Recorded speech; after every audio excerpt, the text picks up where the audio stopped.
આજના વ્યક્તિ પાસે બુદ્ધિ બહુ છે, નોલેજ બહુ છે, પણ શુદ્ધિ નથી, પવિત્રતા રહી નથી. સત્યમ નાસ્તિ તપસ્સોચ દયા દાનમ ન વિદ્યતે. આજે કોઈને દયા જેવું રહ્યું નથી. જીવ દયાની ભાવના જ નથી સાહેબ. જોને જીવતાન જીવતાન નથી બાળી દેતા.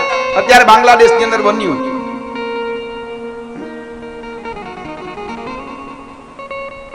બાંગ્લાદેશની અંદર જે બન્યું ને એના પરથી તમારે મારે શીખવાનું છે. હા, આપણે કોઈ ધર્મનો વિરોધ નથી કરતા, પરંતુ એટલું ચોક્કસ છે કે સનાતન ધર્મ છે ને વસુધૈવ કુટુંબકમ ને માનવા વાળો છે. આપણા મહાવાક્યો અને મહાસૂત્રો છે કે બધાનો જીવની ઉપર દયા, બધાની ઉપર બધાનું કલ્યાણની ભાવના. આ વસુધા એટલે પૃથ્વી આપણું કુટુંબ છે. વસુધૈવ કુટુંબકમ. આપણે શું કહીએ? બ્રાહ્મણો આવે એટલે કે સર્વેત્ર સુખીનો સંતુ, સર્વે સંતુ નિરામયા, સર્વે ભદ્રાણી પશ્યંતુ, માં કશ્ચિત દુઃખ ભાવ ભવે. બધાનું કલ્યાણ થાય, સર્વેત્ર સુખીનો સંતુ, બધા નિરોગી રહે. પરંતુ બધા જ ધર્મમાં આવી વાત નથી. સનાતન ધર્મમાં કોઈ બીજા ધર્મનો વ્યક્તિ હોય ને તે 100 ની વચ્ચે એકલો રહી શકે, પણ બીજા ધર્મના વ્યક્તિમાં 100 એ લોકો હોય ને 50 આપણા હોય ને તો ન રહી શકે. એટલે આપણે બધાએ આ કથાના માધ્યમથી થોડું કડવું છે પણ સત્ય છે કહું કે આપણે બધા એક થવાની જરૂર છે. કેટલાને ખબર છે કે જે વડીલ છે એને છોડીને નવાને, કેટલાને ખબર છે કે અત્યારે બાંગ્લાદેશની અંદર આપણા એક હિન્દુ યુવકને જીવતો બાળી દીધો? કેટલાને ખબર છે? ભાગ્ય 5 કે 10 જણા એવા હશે કે જેને ખબર હોય. દીપુચંદ્ર દાસ નામનો એક વ્યક્તિ હતો, એને જીવતો બાળી દીધો. એની પછાડની સ્ટોરી તમે ગૂગલમાં જઈને સર્ચ કરજો. કશું જ નહીં, પણ એક ધર્મએ બીજા ધર્મની ઉપર પ્રહાર આવું થયું. આ પરથી આપણે શીખવાનું છે કે આપણે બધા જો એક નહીં થશું, સત્સંગ ન આવશે ને જીવનમાં તો વિવેક આવવાનો નથી. અને આ સત્સંગના માધ્યમથી આપણે બધા એક થવાની જરૂર છે. ધર્મો રક્ષતી રક્ષિત. આપણે ધર્મની રક્ષા કરીશું તો ધર્મ આપણી રક્ષા કરશે. એક દિવસ એવો આવીને થશે કે જો આપણે ધર્મની રક્ષા નહીં કરીશું ને તો આપણે પણ નહીં બચીશું. આવી કથા થવાની બધી બંધ થઈ જશે. એટલે આપણે જાગૃત થવાની જરૂર છે. અને આપણા ધર્મ પ્રત્યે આપણને સ્વાભિમાન હોવું જોઈએ. ધર્મ પ્રત્યે આપણને એ ધર્મને જાણવાની જિજ્ઞાસા હોવી જોઈએ.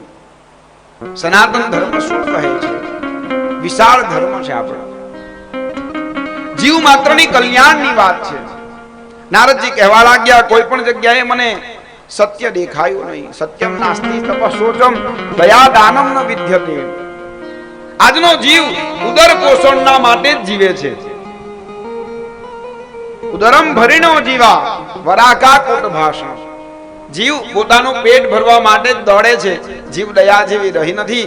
અને વરાકા સ્ત્રીઓ કૂટ ભાષીના ખોટા શબ્દ બોલવા વાળી થઈ ગઈ છે. આવું મેં જોયું. આમ નારદજી પોતે કહેવા લાગ્યા.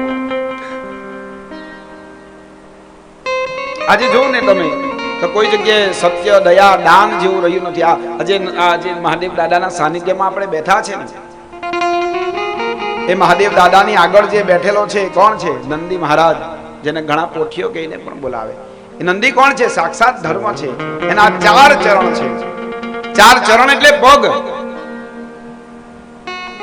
સત્ય, દયા, શૌચ અને દાન. આજના જમાનામાં સત્ય જતું રહ્યું. કલિયુગના સમયમાં સત્ય ઘટવા લાગ્યું. જીવ દયા રહી નહીં. સામાન્યમાં સામાન્ય મચ્છર આપણને કરડ્યું હોય ને અને એને એમ ટપલી મારીને મારીએ, ન મરે ને તો આમ હવામાં મારીએ. આપણું જીવન આવું. નથી મારતા, નથી રેકેટ રાખીએ ને. આમ ન મર્યું તો આમ મારીએ બીજલભાઈ, સ્વાભાવિક મારી. અમૃત કાકા, એક દિવસ એક મચ્છર છે ને, નાનું માનું બચ્ચું મચ્છરનું, ફર્સ્ટ ટાઈમ એને ફ્લાઇંગ કર્યું, આમ હવામાં ઉડ્યું પહેલી વાર. પહેલી વાર હવામાં ઉડ્યું ને તો આમ ફ્લાઇંગ લઈને આવ્યું અને પાછું લેન્ડ થયું.